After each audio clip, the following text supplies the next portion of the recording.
Today at the National Press Club, Industry and Science Minister Ed Husic. Questions on subjects like artificial intelligence, modern manufacturing and Australia's energy mix are occupying many in federal parliament.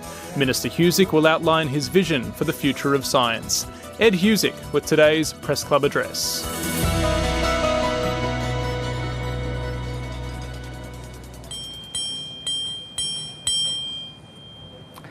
Hello and welcome to the National Press Club in Canberra for today's Westpac address. My name is David Crowe and I'm the Chief Political Correspondent for the Sydney Morning Herald and The Age and a Director here at the club. Our discussion today is on one of the big issues in federal parliament right now, science and industry. We have the National Reconstruction Fund being debated in Parliament this fortnight, but also scientists have descended on Parliament House today, and we have some of them in the audience with us here at the club, to mark the annual Science Meets Parliament series of meetings. It's a reminder of the importance of science at a time when, of course, the science on climate change is shaping political debate as well. So who better to address the club today than the Minister for Science? Our speaker is Ed Husic, Minister for Industry and Science. He became a Cabinet Minister after the last election, after 13 years in Parliament as the member for Chifley in Western Sydney, a part of the world that, where he is one of the greatest champions for the region, I would say. He was educated at Mitchell High School, Blacktown South Public School and the University of Western Sydney. So he's the first graduate from the University of Western Sydney, I'm told, to become a member of federal parliament. He's always been involved in science and innovation. As a union leader, he represented workers in the telecommunications industry for many years, probably, I think, before it was cool. His address today is on science, and I was told a short time ago to expect an announcement from the podium here as well, so stay tuned. You can follow the conversation on Twitter at PressClubAust or #NPC. Please welcome our speaker. Thanks so much, David. Well done. Thank you so much, David. I just wanted to start by letting you, or just us in the room, I suppose, know. My boy was really excited about me speaking here today. He loves his science and his maths and his music. And he said he'd love to come. And then he saw the date and the time and said, I can't make it because of band practice. That was awkward. But, you know, anyone who has kids, right, like you're very happy if they have a passion and they want to follow it. And I was very happy.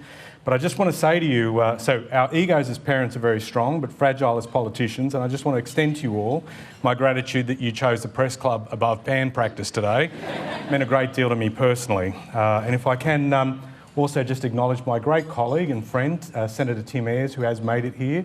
Your presence was flagged. We were just hoping the Senate would release you, so thank you for making the time to be here today. I begin by acknowledging the Ngunnawal and Ngambri people, the traditional custodians of the land on which we meet. Pay my respects to elders both past and present. I also pay respects to Aboriginal and Torres Strait Islanders who are maybe here today and anyone watching the broadcast. Some of you have heard the first occupants of this country described as the nation's first scientists, their first technologists, their first engineers.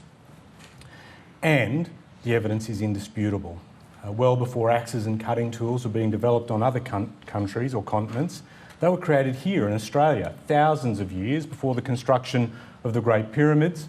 Aboriginal communities to our northwest were building the Brewarrina fish traps, stone walls and weirs 400 metres long. And long before astronomer Ptolemy developed his distinctive ringed map of the heavens, Aboriginal people here were using concentric circles in rock art for timekeeping, mapping out the seasons of a year in relation to the sun.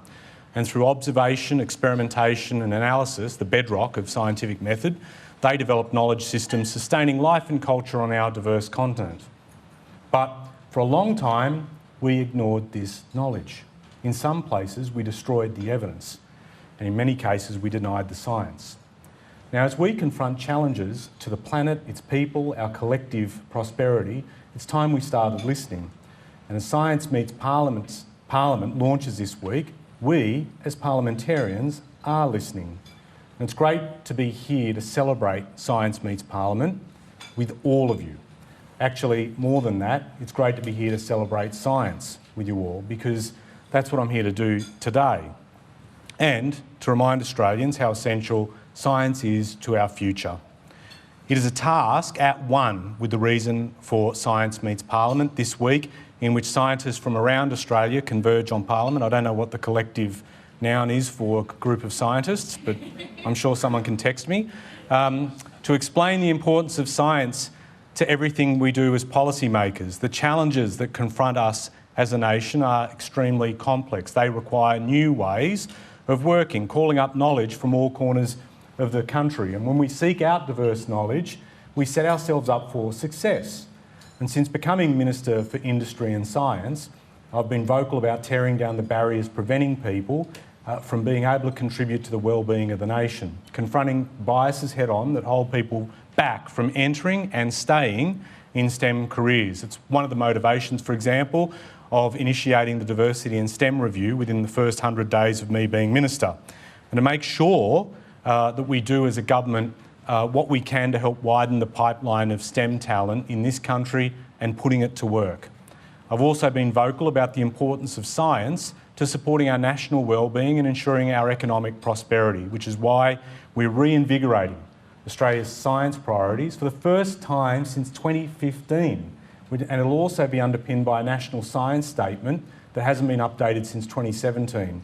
It's a refresh that's engaging everyone, from the grassroots of the research community to our science leaders, to inform and advise us on areas of future work. And it's work that's being ably led by our Chief Scientist, Dr. Cathy Foley, who's here in the room today, and thank you for that, Dr. Foley. We're building a community view about what we can work on together. And as I've said time and again, we've got to be prepared to back Australian ideas so they can grow here. That's why the government is creating the National Reconstruction Fund, a $15 billion investment to support the development of Australian manufacturing capability. But what I want to do today is to explain why all these initiatives are important and why they're important right now. It's because Australia is the birthplace of the first scientists and engineers isn't just a nice story to hear, it's an origin story. It's the enduring thread that connects Australia's outsized scientific achievements from the earliest days of human civilisation to today. It speaks to a history of innovation and problem solving spanning our vast continent, a culture that is defined by creativity, and dare I say, a legacy of Australian exceptionalism. It is a culture that we all share. For those of us whose ancestors were here first, those of us born here, those of us who've made it here. It connects First Nations astronomers and astrophysicists today, like Crystal DiNapoli or Carly Noon, who are bridging Indigenous knowledge systems and Western astronomy. It connects science pioneers like Ruby Payne Scott, considered the world's first female radio astronomer who played a critical role in the rapid growth of radio astronomy in this nation, all while fighting just for the right to work. It's brought scientists like Shareth Shriyam and Professor Madhu Bhuskaran to Australia, manufacturing sensors and smart medical devices in Victoria. It connects our scientific institutions like the CSIRO and ANSTO. It was only a few months ago, I just want to make this reference, that we were reminded of the very ingenuity of our science institutions when ANSTO researchers managed to find that missing radioactive capsule in remote Western Australia. Now check this out. With their own device that was developed in-house, listen carefully, they were able to locate a capsule the size of a 10-cent piece and travelling at 70 kilometres an hour along a 1,400-kilometre stretch of road. They found the one needle in a million haystacks, and very well done to them. Let's not also forget University of Sydney professor Edward Holmes, instrumental in the team of scientists around the world who first sequenced the COVID-19 genome in 2020. It's achievements like this that make the rest of the world sit up and take notice of what's happening right here.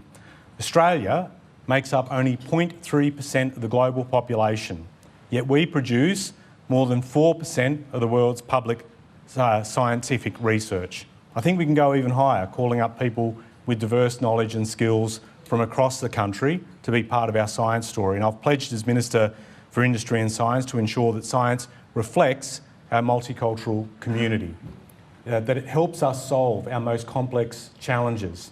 But it doesn't just happen simply because government says so. It involves all of you as our science community, pioneering new areas of research that are essential to national wellbeing. Being curious about diverse methods and knowledge, wherever they come from, working with communities, drawing on their expertise to improve science practice. A science community that reflects our society. Science by the community, for the community. One of the great honours I have as Minister for Industry and Science is the opportunity to meet inspiring leaders in Australian science and research. We also have this great moment, a great opportunity to shape the leadership of our national science institutions. And our government was recently presented with the chance to do just that.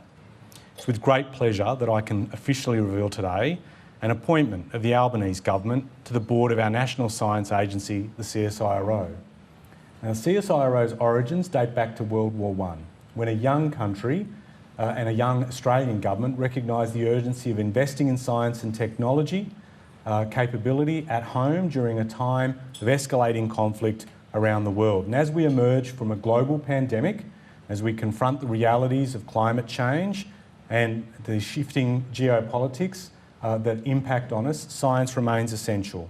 Science began here on this continent. We can draw a line from the first scientists and engineers solving problems for communities here to Australian science solving problems for humanity today. This is the legacy of Australian science, and it's our future. 2 weeks ago, friends, Cabinet endorsed the appointment of one of Australia's most preeminent health scientists to the board of the CSIRO. He is also, we believe, the first Indigenous scientist to be appointed to the board. He is an internationally recognised leader in Aboriginal health and public health services and of the Yuin Nation. He's dedicated his research career to understanding and overcoming the health inequalities experienced by Aboriginal and Torres Strait Islanders, particularly in chronic conditions like heart disease and diabetes. And his methods, working in partnership with Aboriginal communities and bridging disciplines, stands as a model for us all. It's one that will strengthen the leadership of the CSIRO. He's a Professor of Indigenous Genomics at the Telethon Kids Institute and recently took up an appointment with the Australian National University. And can I tell you all, I'm very pleased to let you know he joins us here today. And can you please join with me in congratulating Professor Alex Brown on his appointment to the board of the CSIRO.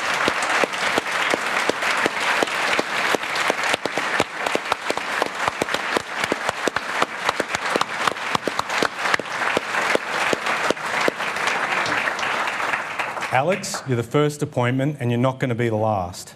And I know your own journey in science has been guided by inspiring Indigenous scientists and mentors yourself. You've mentioned the influence of your sister's career on your decision to embark on research in health. And your sister, Professor Nairi Brown, was one of the first Indigenous medical graduates in the country and is now the first female and first Indigenous Chancellor of James Cook University. What trailblazers. Can you slow down for the rest of us? Thank you and your sister for being I particularly want to thank your sister for being the example that you followed, and I want to thank you for the path that you're setting for all Indigenous and non-Indigenous researchers and scientists who will follow you. Now, Australian ideas are everywhere. Our know-how matters. It's rooted in our experiences in this country. But as a country, we have not valued Australian ideas enough. Too often, we still prefer the ideas that come from somewhere else in the planet. And other parts of the world end up benefiting from Australian ideas before we do. For women around the world, today, their chances of developing cervical cancer have been drastically reduced by the creation of the HPV vaccine. And it was first developed at the University of Queensland by researchers Ian Fraser and the late Dr. Jian Zhao. Studies have shown that women who are vaccinated have a 63% reduced risk of developing cervical cancer. For women vaccinated as teenagers, that could be as much as 90%. That is simply life-changing. It means something for them, their families, their loved ones. But it wasn't commercialised by Australian manufacturing. Instead, Merck picked it up and it became Gardasil. And then we brought it back. Our manufacturing self-sufficiency languishes dead last in the OECD, but we can and should have the ambition to build on Australian ideas here. Because if others have faith in us, why shouldn't we have faith in ourselves? We should expect to be more than just the best customer in an app store downloading someone else's ideas. We can commercialise our own. We must commercialise our own if we're to continue thriving as a nation long term. Now, I recently visited the Future Battery Industries Cooperative Research Centre in Perth, a terrific mob. Exciting to see researchers, governments and the community working together to grow the battery value chain and capability here in this country. Now, their new report, which we're launching today, paints a picture of why backing science-based industry development is worth doing, because the revenue and jobs opportunity for battery industries in this country has grown exponentially in the past 2 years. In 2021, the CRC forecast that battery manufacture would be worth $7.4 billion to the economy and create up to around 35,000 jobs. Today, I'm pleased to let you know that as a result of that new report that's being launched, they've updated the figures and it's doubled in 12 months. By 2030, the industry has the potential to be worth nearly $17 billion and create over 60,000 jobs. So there's a window of opportunity to become a key player in battery manufacturing and the battery value chain, and then export that onto the world stage. We can't let that window close on us. We are recognised as possessing some of the greatest stores of critical minerals and rare earths on the planet. And that's why I've said if we mine it here, we should make it here. And it's why the government's prioritised both the development of a national battery strategy and the mobilisation of capital under the National Reconstruction Fund to support Australian researchers and manufacturers pioneering this new industry. But this isn't the only opportunity. We've got strengths in every sector, in food, forestry, in defence, enabling capabilities, resources, the medical sector, in renewable energy and in agriculture. As one example, scientists from the CSIRO have come up with a seaweed supplement for livestock, Future Feed, to help reduce methane emissions. Now, they've licensed their IP to manufacturers in the US, New Zealand, Europe, and right here in Australia. Sea Forest is one of the Australian manufacturers, and they're working with the industry's best scientists. They're doing their own R&D in the best production and delivery methods. And as a result, they've become the first company to manufacture a livestock seaweed supplement at commercial scale. And in doing so, they'll help change the planet for the better. The way that the evidence has come up is it's showing that livestock whose diet contains 0.2% of Sea Forest's supplement will have a methane reduction of up to 98%. So, from batteries to beef, from silicon to seaweed. Many challenges facing Australia today can't be solved without science, but building on and replicating Australia's past scientific successes won't be solved in a single budget cycle or a single year or a single term of Parliament, because unwinding the neglect and negligence and disdain for science of previous administrations will take time. It's going to require, more importantly, a culture change in how we think about science, how we engage people in science careers, how we value science, and how all of us, government, industry and the research sector, have a role to play in that culture change. Because changing our nation's culture, the way our nation looks at science and know-how, will change the way people make decisions. It will, for example, change the way investors decide what to back, what they value, how they make trade-offs, the way politicians will make decisions. It will change how parents help their kids think about future school subjects and careers. It will change how kids imagine their future. Science isn't a nice to have only when the times are good. It's essential to the prosperity of the country and improving our well-being, to being a modern economy. And science does not happen by magic. It takes sustained investment by government, by universities and by industry too, and especially industry. It'll take patience. It means playing the long game.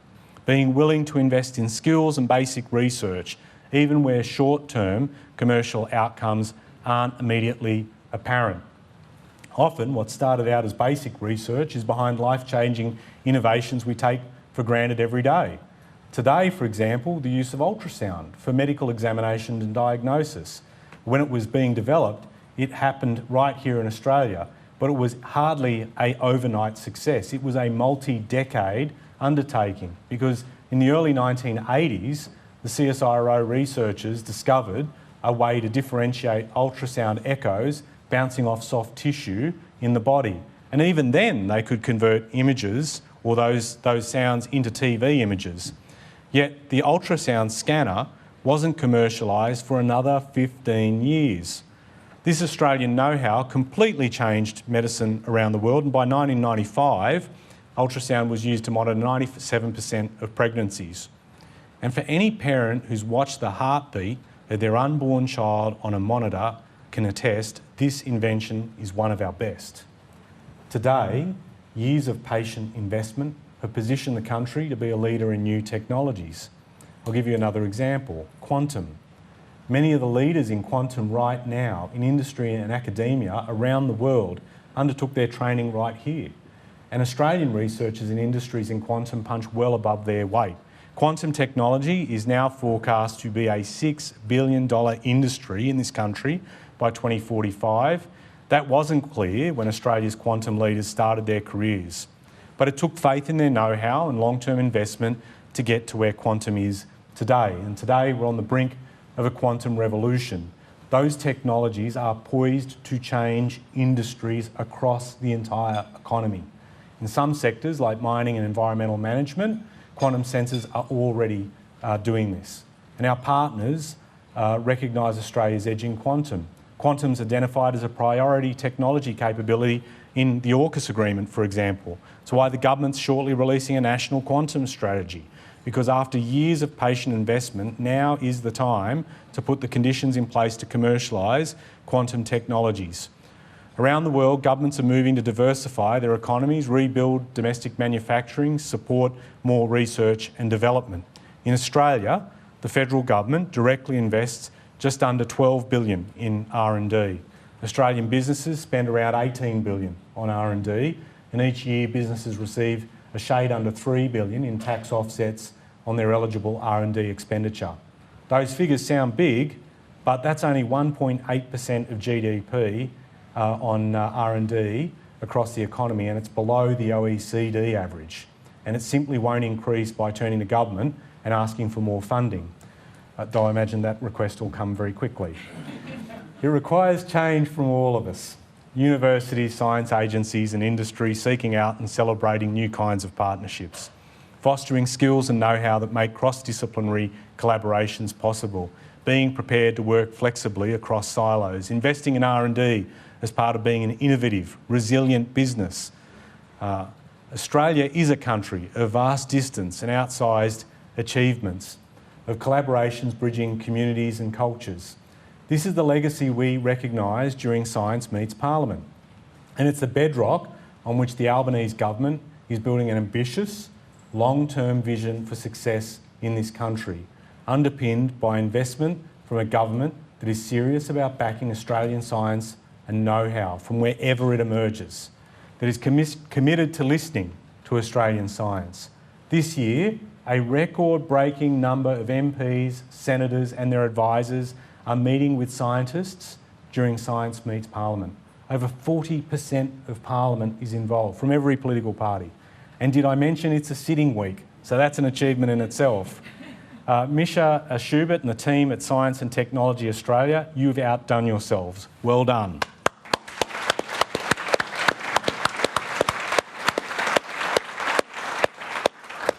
It's a demonstration of the value of Australian know-how, respect for your exceptional achievements and recognition of the importance of science to our nation's future. Thank you for today, but thank you for what you're doing to help our country grow and prosper. Thank you.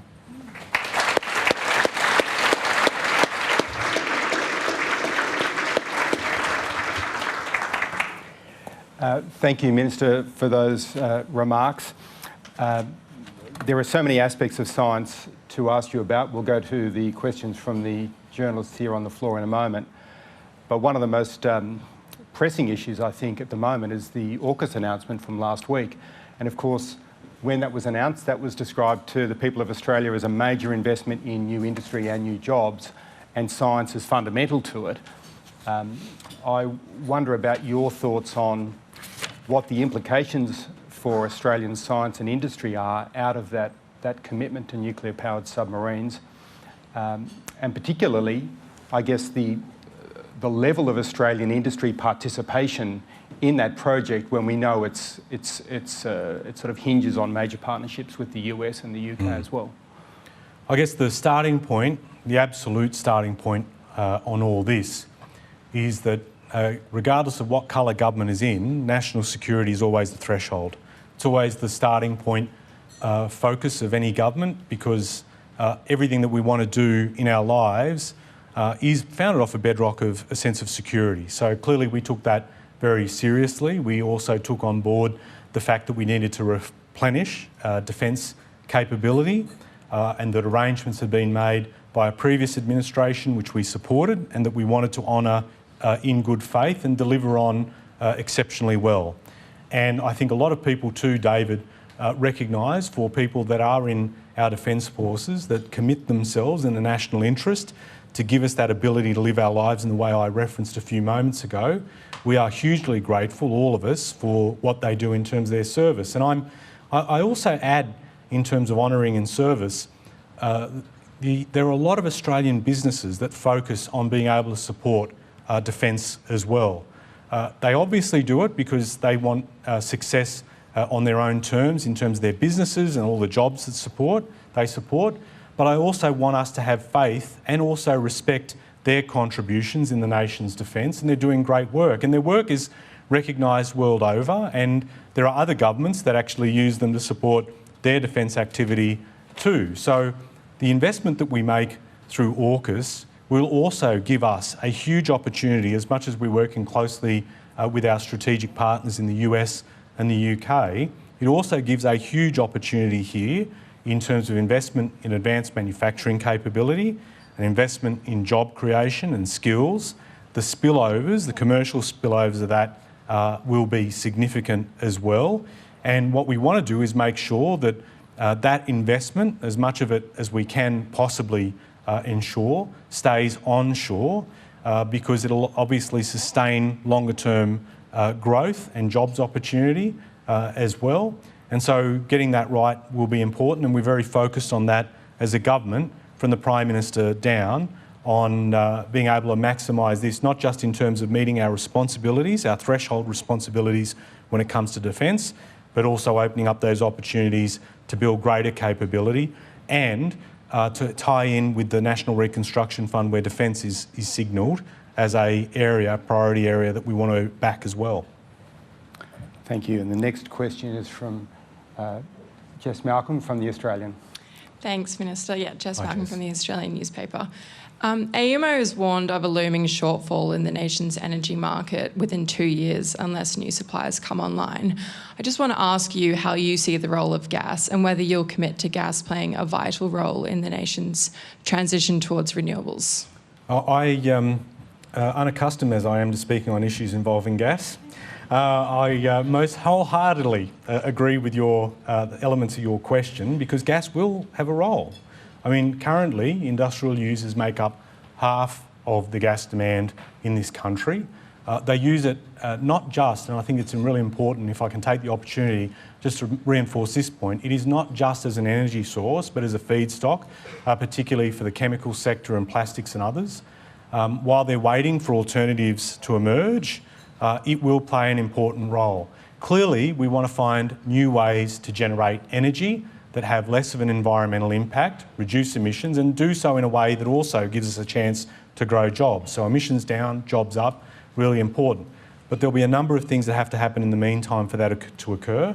Again, the National Reconstruction Fund dedicates $3 billion, Jess, towards supporting, having growth capital available for the manufacture of low or zero emissions technology for use here in this country to help us meet those targets, and that was factored in to our emissions targets as well. So we want to be able to back that, but there will be some that cannot necessarily flick a switch and move. So we do see gas as important, and you've heard the Prime Minister emphasise this very clearly from our perspective.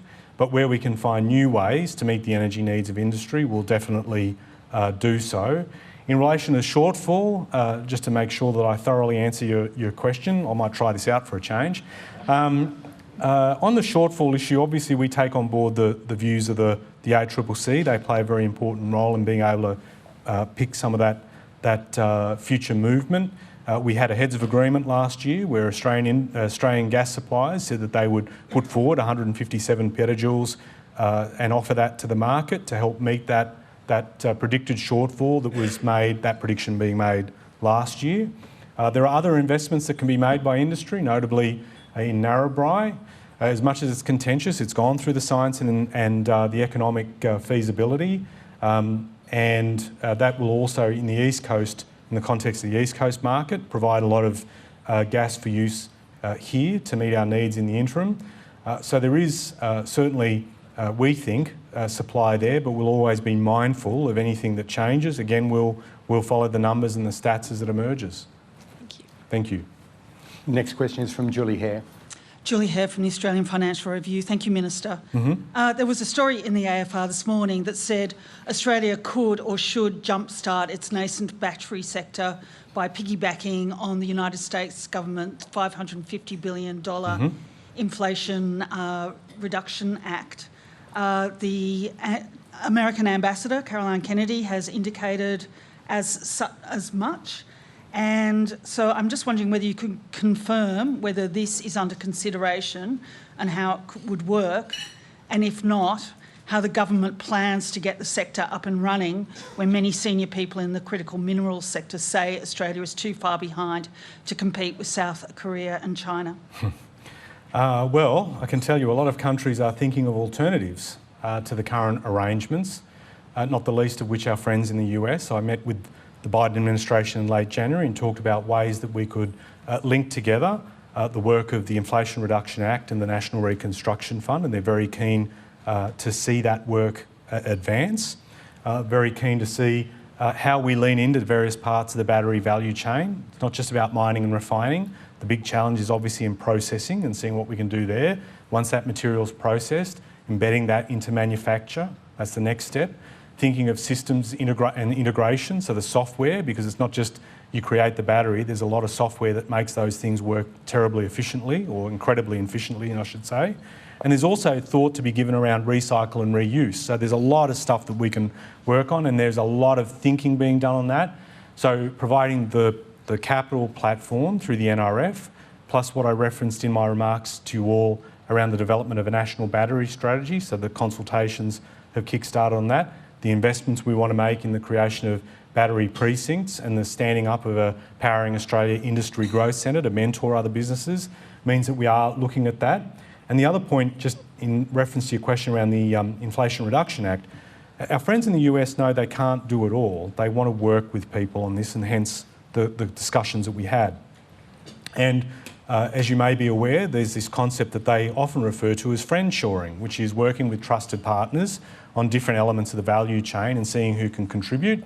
And in Australia's case, because we have a trade agreement with the US, it gives us entree straight away to be able to contribute. But energy storage systems are really important for us right now. If we have these minerals, we need to convert them into energy storage systems, given we are proud of the fact we have the highest level of rooftop solar penetration in the world, but the storage we're lagging. So residential, commercial, industrial, being able to see that happen, really important. We've got some great companies here. I notice Recharge are here and they're represented today. There are others that are focused on this issue. Energy Renaissance, who I've met with up in Tomago, and Gelion, who are another one. There are other players as well, and please forgive me for not mentioning them all, but they are growing. So for those naysayers, if I may respond to your point, who say we can't get it done, if I can be very direct with you all, uncharacteristically, we don't need the loser talk. What we need is what I said earlier, faith in our know-how. There are companies that are doing this right now who believe we've got the potential to do it. We want to work with them. It's not that government goes in and does it all. Industry and us, and also people of our science and research community, the collaboration will be really important. Our neighbours in Indonesia are thinking about this, want to work together, and I've spoken with them too. There's a huge opportunity. And the other great opportunity is to leave that loser talk that condemned us to the last in manufacturing self-sufficiency and be able to do much better. Ambition will be a very powerful force multiplier for us, I may say. Thank you. Thank you. And the next question is... Thanks for getting me worked up too. Next question is from Anna Henderson. I'll do my best to continue the tradition. No, just slow it down, slow it down. You've just spoken about the positives of the AUKUS deal in the science sector. The Labor Party platform says that Labor will act with urgency and determination to rid the world of nuclear weapons. Mm-hmm. So do you agree that Australia needs to sign and ratify that treaty on urgency? And will that include, in Labor's action on this, stopping US submarines and B-52 bombers rotating through Australia from being nuclear armed? Well, I think we've been quite clear these are nuclear powered subs. They have a very important capability role to play. We've also, and the US knows, of our treaty commitments and our firm positions on those. I think, sorry, just to point out, what I'm talking about is the US-owned subs and bombers that are rotating through Australia and have capability to be nuclear armed. Yeah, no, I heard you. Thank you. I felt like you weren't getting to the point. I was responding. I mean, there are treaty obligations that cover this, and I might also certainly invite you to raise this with the Defence Minister and the Foreign Minister as well. But we've said all along, we see in terms of the role of the subs and what's powering them and our treaty obligations, we will not only honour those as a government, but we expect that to be observed as well by our partners. Thank you. Thank you. AUKUS is such a major issue at the moment. Mm-hmm. You are the first Cabinet Minister to speak to us here at the club since Paul Keating's address last week, which of course raised some huge questions about AUKUS. Since then, we've had former Cabinet Minister Kim Carr, former New South Wales Premier Bob Carr, former Foreign Minister Gareth Evans, former Environment Minister Peter Garrett, all question AUKUS. So there is now this live debate about whether, at the big picture level, it's actually a worthwhile initiative. What do you say to members of the Labor Party and also members of the community who may have questions about AUKUS, sovereignty, and the sheer scale of the commitment that's been made? So we had this issue that we needed to confront, which is we had an ageing fleet that needed to be replaced. An assessment was made about what we actually required that would meet the longer term interests of the nation and respond to defence capability needs. There were some gaps as well that had to be attended to. So you've got a government that's thinking that through carefully, and as I said earlier, considering as well that the threshold issue for any government is the security of the nation. So attending to that responsibly, very, very critical for us. We think we've done it.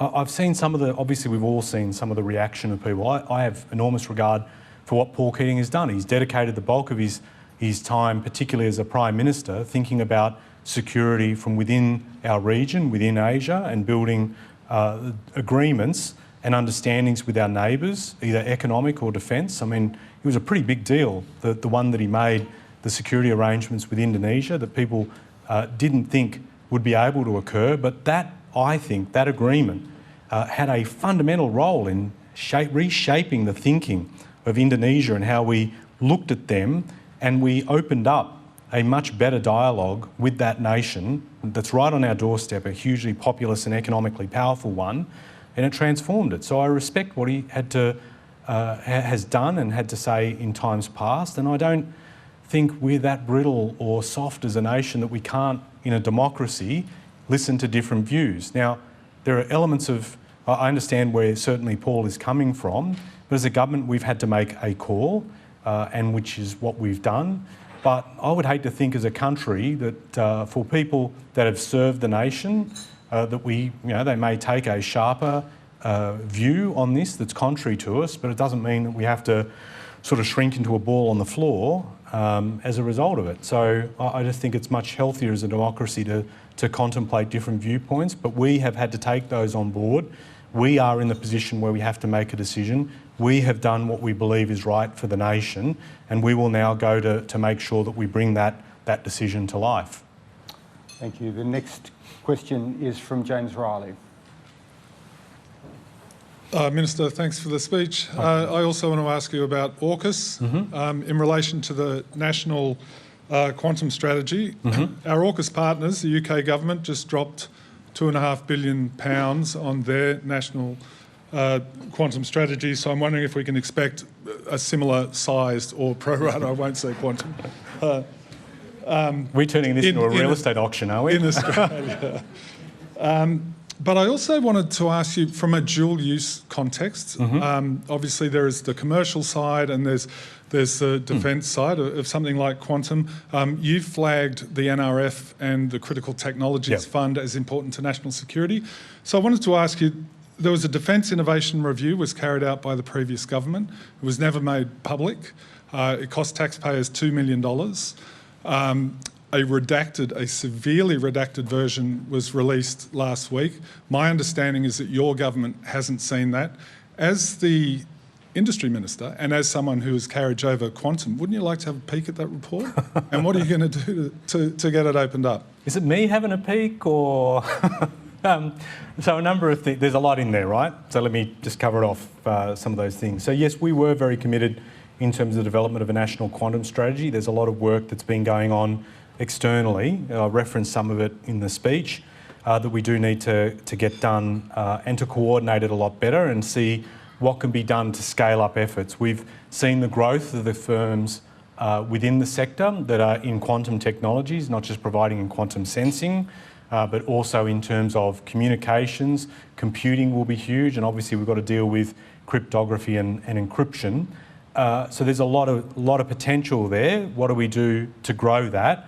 And particularly in terms of quantum computing, if we get that right, and some of the work, for example, that SQC is doing, where they might be able to manufacture chips at a subatomic level, this is profoundly important for longer term, what that will be able to do when paired up with AI and having that raw processing power will answer some of the toughest questions we haven't been able to do based in classical computing right now. So very important.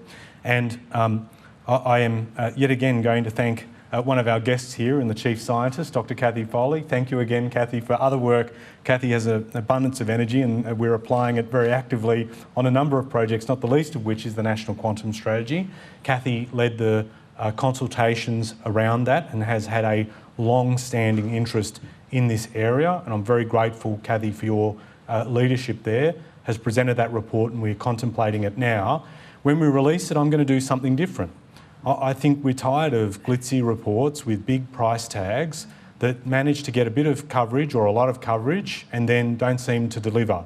What I've asked out of the quantum strategy is give us the longer term vision and thought about what needs to be done, and then the components within that, we will build those out and work through how we attend to those. Either we'll build those components concurrently or in sequence. We will work that out, but it's really important. The Critical Technology Subfund of $1 billion within the NRF is to make sure that for those firms that have got that skill, got that capability, that they don't feel that they have to go offshore to chase capital, that we've got that here, that we build the skills, so again, they don't have to leave offshore to get skills, and we can grow a sector that will have profound economic impact longer term in both a civil and defence sense, where AUKUS, particularly Pillar 2, will expect and it will make a better contribution for the nation if we've got those capabilities there.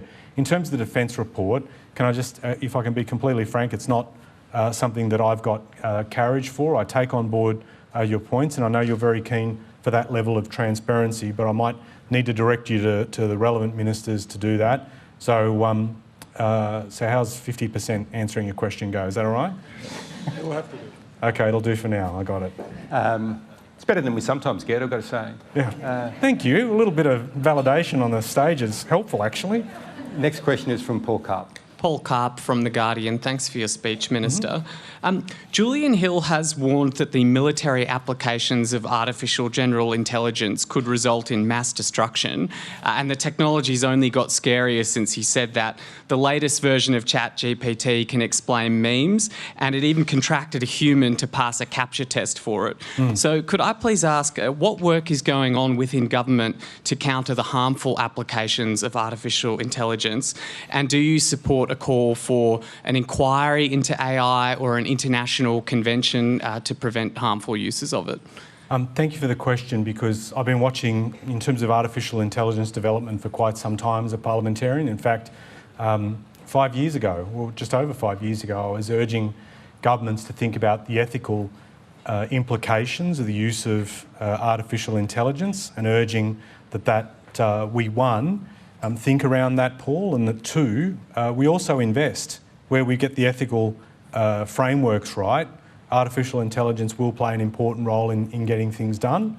A number of us for some time had pointed to generative AI being able to, in time, do a lot more of the work that we thought wouldn't be possible to do. We were pointing, for example, Chris Bowen and myself for a number of years about how artificial intelligence potentially do the work of journalists. We weren't cheering that on. We were just saying, I'm reading the room. I wasn't encouraging that. Not Guardian journalists. So please continue. Exactly. Now that I've agreed to that and offended all your colleagues, but we were looking at the way in which generative AI might be used in terms of journalism or other work, and some of the uses that you outlined. So I quietly, about a month ago, asked the National Science and Technology Council to consider this, to consider the pathways that got us to this point, how the technology will evolve, the sort of generative AI, some of which has been captured around ChatGPT, and to think through what the implications are and how government should respond. And that work is being done, and it's being headed by distinguished Professor Genevieve Bell, who once sat on the board of Intel. That work will be also tested by colleagues. It'll be peer-reviewed as well. The National Science Council and Technology Council, I should say, is made up of some of the nation's most preeminent scientists. So we're expecting that report shortly to help inform policy work and to do that. Now, obviously, Parliament has its own power to determine what inquiries it does in either the House or the Senate, but we are certainly thinking through that. Last week, we launched work that's being done by the National AI Centre in bringing together industry around responsible use of AI. So the Responsible AI Network, or RAIN as it's called, has been brought together. And so you've got CSIRO, you've got academics, you've got industry thinking around some of these issues you've highlighted in your question as well, to take that to the next level too. So there's a number of things that are occurring, Paul, not the least of which is getting our Prime Minister's National Science and Technology Council to give us some of the best advice we can get in terms of where this is going and how government should be thinking about policy response. Should we expect laws at some point to govern the use of AI? Because Silicon Valley believes in nothing so much as creative destruction. It's a new technology that can wipe out jobs, but inevitably raises questions about how it's regulated. Does that inevitably mean a law must be developed to regulate how AI is used? So I think there are a number of either case studies in this country or in terms of some of the challenges that you mentioned around automation. That's been the big thing about technology, has been that people have seen that automation might lead to being able to allow people to use the skills that they actually trained up for and get rid of what's sometimes described as dirty, dull and dangerous work. But there's an employment, obviously, impact around that. And I often urge that you shouldn't just look at technology as plug it in the wall, switch it on and everything will be right. It takes a lot of thinking around application. It's people that think about the application of technology. We want the technology to work for us, not the other way around. I think it's been one of the things that's held back technology in terms of this country, because it's not just policymakers, it's within business as well, thinking through when you invest in technology, what are the impacts on your firm, your employees, on customers. The other case study, obviously, that people think about a lot is robo-debt and the way that was done. Now, the technology performed in the way the technology was. What let people down was the processes of government, not thinking through the consequences of the use of that technology, not providing, for example, the feedback loops that would allow people that were experiencing huge stress getting these debt notices, how did you give them a sense of calm about it and be able to contact someone to deal with that? So it's technology and processes, it's people and the tools that need to be worked out. Having said that, AI we are all using it. It's embedded in a lot of what we use right now. It's not that there's been a dramatic shift from one scenario to another. We have done what normally happens with that technology. We slowly embed it in our lives. And there may be in time an expectation when the quality and the confidence around the use of technology occurs, that we'll expect AI and automated decision making to grow at scale. And governments will potentially, there's a scenario, be questioned about why they didn't use AI to do that. Now, I'm not thinking that myself. I mean, this is stuff that Henry Kissinger and Eric Schmidt wrote about in terms of some of their work around the age of AI, and saying to governments, get your act together on this, and to businesses, instead of letting the technology run away from you all without regard to the consequences, because I think, to the point of your question, a very long way of answering it, it will trigger calls for regulation. It will trigger a necessity for protection. And if we don't get it right, you'll see the type of response that's come out of, for instance, what you've seen with Optus and Medibank. If businesses don't get their frameworks right, the community expectation, absolutely understandably, is that governments will step in, and then there's a whole debate about, are you being too tough or too soft? Better to think ahead, get it right that way. Next, thank you. The next question is from Ben Westcott. Thank you very much for your speech, Minister. Ben Westcott from Bloomberg. At the risk of being accused of loser talk, in your speech you mentioned a number of ways in which Australia is sort of failing in terms of industry, things along the lines of poor commercialisation of research, low OECD rankings in R&D spending, lower OECD rankings in manufacturing self-sufficiency. Economic complexity is 91st out of something 133 countries. Clearly that isn't a problem that's happened over 10 years. This has been a multi-generational problem. And to Julie's point, we're starting to fix it now at a time when international competition has just started to ramp up, particularly in areas like green technology, battery manufacturing. So why do you think that you and your government can be the ones to change it? And when your time as industry minister eventually ends, by what metrics should we measure your success? Well, let me write the metrics of my success and I'll come back to you. This is the reason why I go to the point about valuing Australian know-how, because it's not just a cute throwaway line, it is trying to provoke culture change. It's culture, it's the sense of how we always get things done that drives decisions in an orthodox way. What I'm trying to do, what I'm trying to encourage, and you'll obviously judge my success or otherwise on this, is to jab people in the ribs, if you don't mind me saying, and to try and get people to think differently about how we go. Now, I'm not doing this in a vacuum, because there are a lot of people in this room who do that every day, and they do it by showing how to get things done, and do it against the odds, against expectations that say, no, someone else will get it done better. I tried to reference some of the examples of how we've been able to do that, and also talk about, relative to our population, our scientific contribution, very high.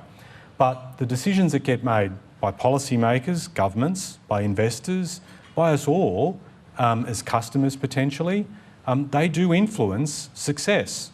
And so I think if we have that opportunity, we have this moment in time where we can think about how we make those decisions and we can alter that path, I think this is a big point at which we need to do that. Now, sometimes the environment that you're trying to do or encourage that culture change, too tough. I accept that. But we lived through a pandemic.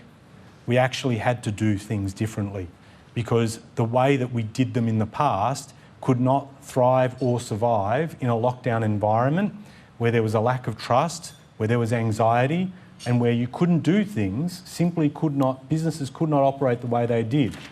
So they had to think carefully, and you'll often hear, the digital transformation that's occurred in some businesses, in the space of 12 months, they did 10 years of digital transformation because they had to. Now, I think, and I would urge, that we don't need to have that kind of burning platform to change. I think we've had that moment in time. Now we can think, how do we do things differently? And other countries will back themselves. And as I said, other countries will back our ideas quicker than we did. So being able to put those forward and start that process is really important. I absolutely accept, at the heart of your question is that challenge. Like, what makes us think we'll be different?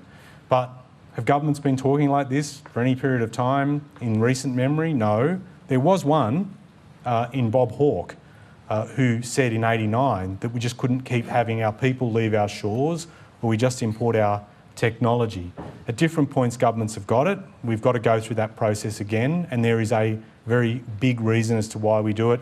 Not a political one-liner, but actually it is a chance for longer-term prosperity and well-being if we do get it right. That will be the metric, my friend. Thank you. The next question is from Melissa Code from the Mandarin. Hello, Minister. Melissa Code from the Mandarin. Hello. I am so happy that my colleagues asked about robo-debt and metrics, because it segues perfectly into what I'll put to you. Well, we talked about setting that up for you. So. I thought that line would land better. You almost made the point in your last response, which was when you referred to jabbing people in a vacuum. That can be done in a more sophisticated way. Not the first time someone's told me that. In late 2019, a report commissioned by the former government to improve innovation indicators was handed over to your predecessors. You green-lighted the publication of that report. I have asked your department about the possibility of a government response to that report, and their direct answer to me was that while the department was committed to driving innovation and making the economy more productive and competitive as per your agenda, they would only speak to the stakeholders involved in the review in delivering the agenda. A response to that report wasn't on the horizon. That was what I took from reading between the lines. Does the Labor government intend to formally respond to that review? And if not, why? Well, first, can I just say to the department, good answer. No. I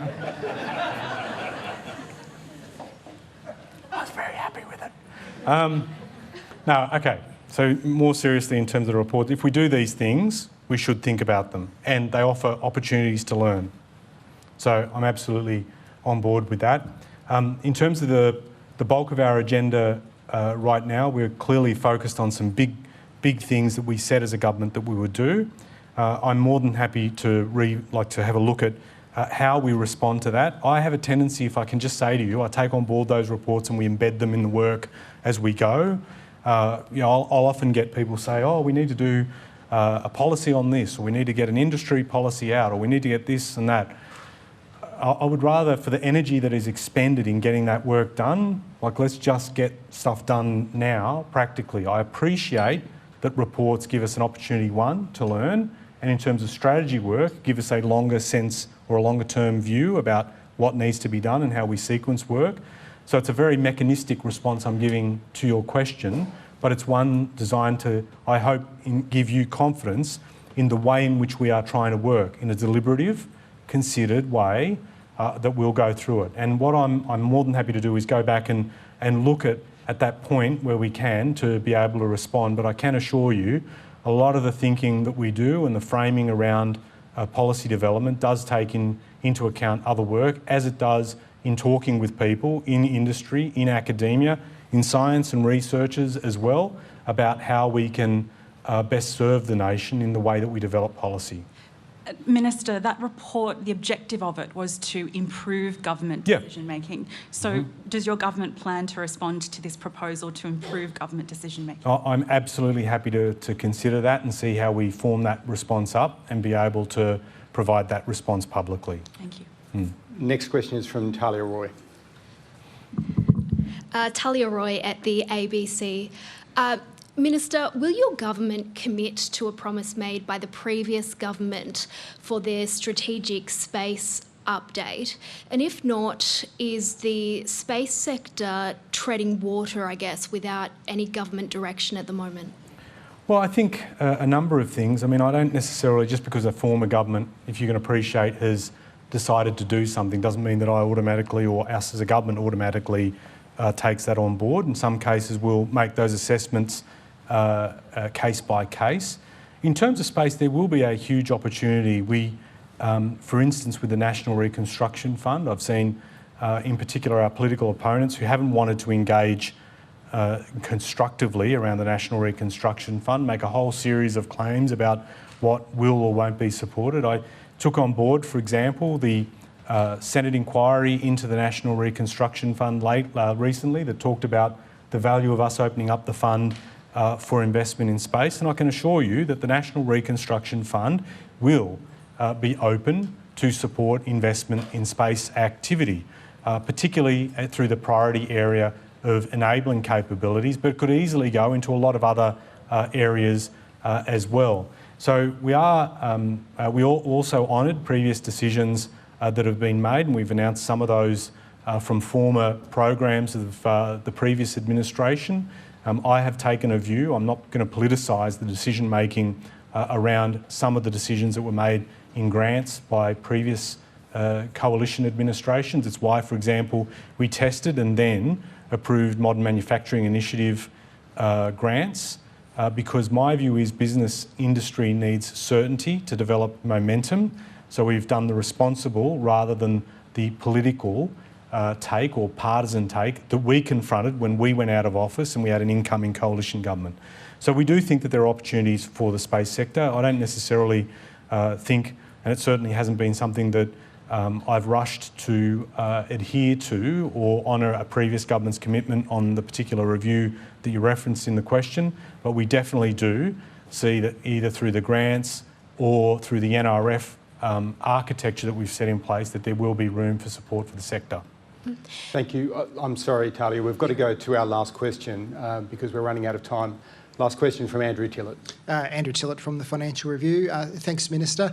I'd like to just ask about your attitude towards research and industrial collaboration with China. We're now in a phase where we've got a stabilisation in the bilateral relationship. The Chinese ambassador here has spoken about wanting to work with Australia on things like climate change, battery technology. Borders are open, so there's the chance for the free flow of people between countries.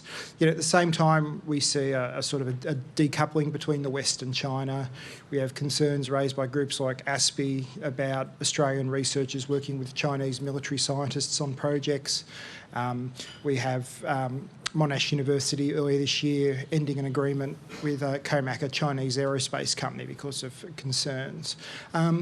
What areas do you think are off limits in collaborating with China, and what areas do you think are ripe for cooperation and collaboration?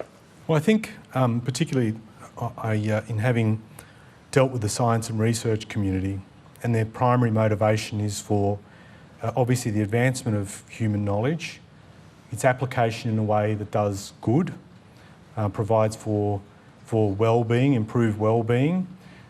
There is that huge motivation and inspiration that exists that I think not just Australian science and researchers, but there'll be obviously people in the region and in China that have that. I think the most obvious area of collaboration will potentially be around, for example, health outcomes and being able to work on that, or in terms of anything with respect to environment, will be clear. We will, as a government, take a case-by-case view about how that collaboration will evolve or will take form, because clearly we need to, we will be very careful about how that plays out. And, for instance, in terms of coming to you about what happens, I mean, clearly around defence, national security, we've taken positions in times past. Governments of other political persuasions have taken positions around broadband or wireless communication and telecommunications equipment. And so you do need to, on an individual instance, make those calls as a responsible government. I think that will continue, but we clearly, and I think there's not just opportunity to work with China. I also look at what we can do with our near neighbours. I mean, you talked about Monash, I think it was a few moments ago. They did tremendous work, and the first visit that the PM did to Indonesia, a lot of the collaboration between Indonesia and Australia, notably through Monash, in reducing mosquito-borne disease up to 90% in some of their settlements in Jakarta, was something that both countries were enormously proud of because of that huge benefit in terms of quality of life, similar to some of the stuff that I mentioned in the speech around the development of HPV vaccine. So there are some also near neighbours I want us to focus on too. And I can say to you, I'm looking at the global science diplomacy approach undertaken by the previous government. I think there is scope, Andrew, for us to reimagine how that operates. It was probably a bit heavy on building or reinforcing relationships with traditional partners at, I think, the risk of missing opportunity of working in the Asia-Pacific region. So we're looking at that within my portfolio about how that plays out. That will probably provide the bigger platform, Andrew, for some of that collaboration that you do. The other thing that we're doing too is we flagged support in our last budget for the establishment of the Regional Office of the International Science Office through the Australian Academy of Sciences, who are championing that proposition. So there will be ways in which within the region we can work, that our science and researchers, scientific community, research community can work together, and we're very keen for that to happen. And to be frank with you, well, not frank with you, but just to say to you, one of my big priorities is how do we, across the industry and science portfolio, strengthen regional relationships? Because I think there is a huge opportunity within ASEAN and the Pacific to work closer together. We haven't done enough of it. We can do a heck of a lot more. Thank you. Thank you. Well, we've covered a lot of territory there in the speech and also in the questions and answers. In a short moment, I will present the Minister with gold membership of the National Press Club, because, of course, you are welcome back here at any time in the future. Thank you. Thank you for your address. Please join me in thanking the Minister. Thank you, everyone. Thank you.